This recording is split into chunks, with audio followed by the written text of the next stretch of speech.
Hi there, and welcome to today's webcast, How to Find C2 Activity with Zeek and MITRE ATT&CK. I'm John Gamble, Director of Product Marketing at Corelight, and we'll get started in just a minute. We're going to give people one more minute to dial in. Thanks.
All right, welcome to today's webcast, How to Find C2 Activity with Zeek and MITRE ATT&CK.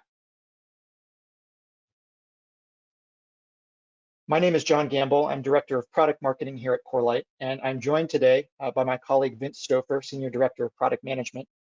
My personal background, I've been in the security industry for the better part of 10 plus years now, representing a range of products across identity verification, security, and privacy technologies.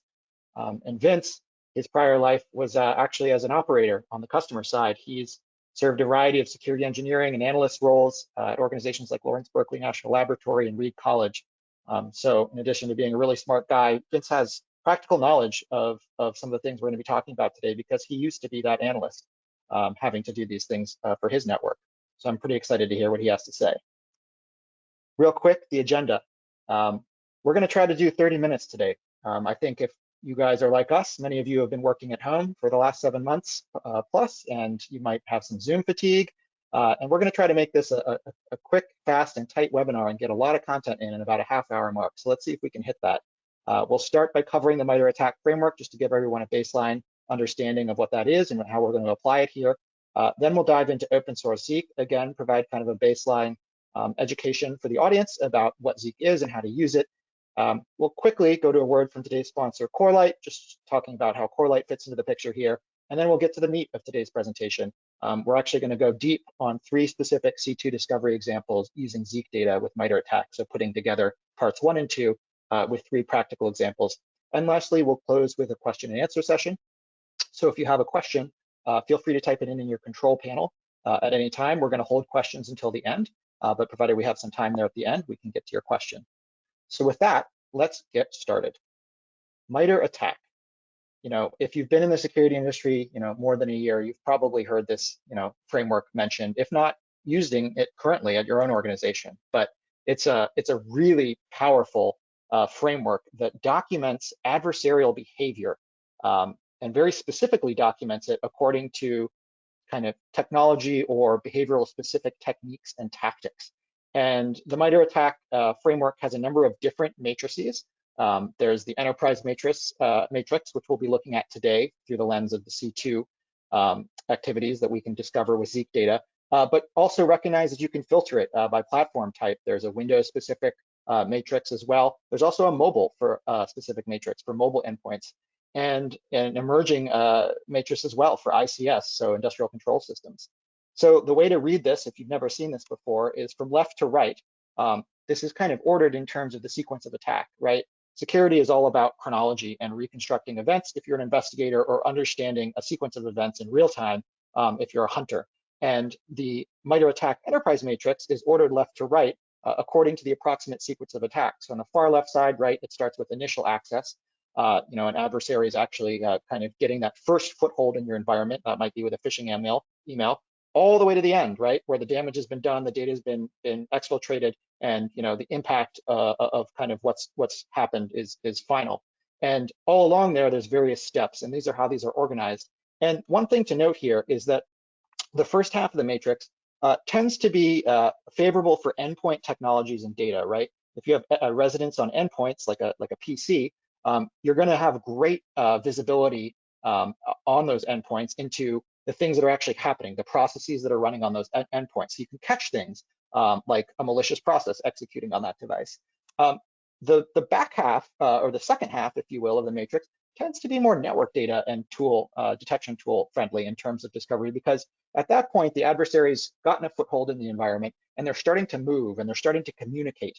And that's where the network excels, because you get that breadth of data, that visibility across your organization to detect those movements and to detect those communications. In some cases, they may be happening on devices where you don't have endpoint coverage. Now, that's not to say endpoints and network solutions can't cover both sides of this. They can. And as a defender, you probably want multiple layers of defense and opportunities to discover these activities in your environment. So you probably want to layer multiple technologies for any given adversarial technique to give yourself more than one shot at catching it. Now, today we're going to be diving deep on command and control, otherwise known as C2. It's a set of 16 techniques, 30 plus sub-techniques, and we'll break those out in a second, of various ways that attackers can communicate once they're inside your environment with their malicious servers, so they can send instructions into your environment and further move, exfiltrate data, basically program within your environment their next move. And they do that by communicating back out to servers that they control. And so that's the nature of command and control, right? It's all about communication. This isn't about data exfiltration. They haven't yet taken the data and taken it out of your environment. They've got that foothold in your environment, and now they're trying to expand and get ready for that kind of final few phases of the attack. And so if the nature of the game is communication, there's many different ways that adversaries can communicate with their C2 servers. MITRE ATT&CK here documents 38 different techniques and sub-techniques. I'll just call out two to give you concrete examples of what we're talking about here. So technique 1571 is non-standard port. So that's where an adversary is kind of doing a port protocol mismatch intentionally, because they're trying to bypass expected behavior and kind of configurations that you may have with your IT and security tools to either hide in noise or hide in an area of your network where you might not expect them to be talking. So that could be something like running encrypted, or rather actually trying to hide in port 443, but not actually running SSL through that port, doing some other custom protocol, using it and hiding in 443 because they think that you as a defender may have configured your network to ignore some of that traffic, right? You assume it's encrypted, you assume you can't break and inspect it, therefore you're probably going to ignore it. Using that assumption, that might be an adversarial technique to communicate back out to their servers. Another great example here is web service, and a sub-technique under that is one-way communication. So that's technique 1102. That's where the adversary is basically taking advantage of the public web, right? Most organizations, unless you're in an extremely locked down, air-gapped environment, super, high-level, clearance government spaces would be an example of that. Unless you're in that, you're probably not blocking the major parts of the public web in your enterprise organization. And that gives adversaries an opportunity to abuse those public web services and use them as a means to actually communicate once they've gotten inside your network. And Twitter, for example, is often used as a kind of means to deliver C2 commands, because organizations aren't blocking Twitter, and they can create a Twitter account that's actually tweeting out C2 commands. And a recent example we saw of that in the last year that was kind of interesting is the attackers even took it a step further, and they were tweeting out memes, images, right, with text kind of on the image, hard-coded as part of the image itself. Embedded within that image was actual further instructions, text instructions that were the actual C2 commands. So they took it even a step further. Sometimes people have caught C2s on Twitter that just look like strange alphanumeric garbage tweets.